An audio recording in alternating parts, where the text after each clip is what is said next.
തിരക്കാണ്, വലിയ തിരക്ക്. ഒന്നിനും സമയം തികയുന്നില്ലെന്നേ. പലപ്പോഴും ഞാൻ നിങ്ങളെ ഇടയ്ക്ക് പറയുന്ന കാര്യം ഇതാണ്: തിരക്കാണ്, തിരക്കാണ്. ഈ തിരക്കുകൾക്കിടയിൽ നിന്ന് അല്പസമയം ദൈവാരാധനയ്ക്ക് വേണ്ടി ഒന്ന് മാറ്റിവെച്ച് നോക്കിയേ. ദൈവം നമുക്ക് മുൻപേ പോയി നമുക്ക് മുമ്പിൽ അടഞ്ഞ വാതിലുകൾ തുറന്നു തരും. നമുക്ക് മുമ്പേ കൊട്ടിയടച്ച ഇരുമ്പോടാമ്പലുകൾ അവിടുന്ന് തകർക്കും. പിച്ചളവാതിലുകൾ അവിടുന്ന് തുറന്നു തരും.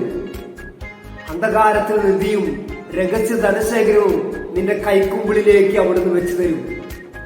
ഞാൻ പറഞ്ഞതല്ല കേട്ടോ, തിരുവചനം നമ്മെ ഓർമ്മപ്പെടുത്തുന്നതാണ്.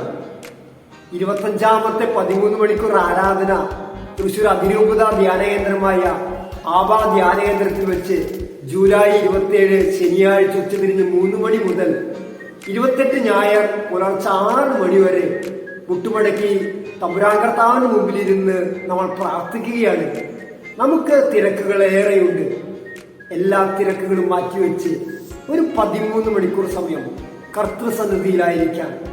അതല്ലേ ഈശോയും പറഞ്ഞത്? മറിയം നല്ല ഭാഗം തിരഞ്ഞെടുത്തു. മർത്ത, മർത്ത, നീ പലവിധ കാര്യങ്ങളിൽ വ്യഗ്രചിത്തയാണ്. പ്രിയ സഹോദര സഹോദരി, അല്പസമയം ദൈവത്തിനു മുമ്പിൽ മുട്ടുമടക്കി ശാന്തതയോടെ ഇരിക്കാം.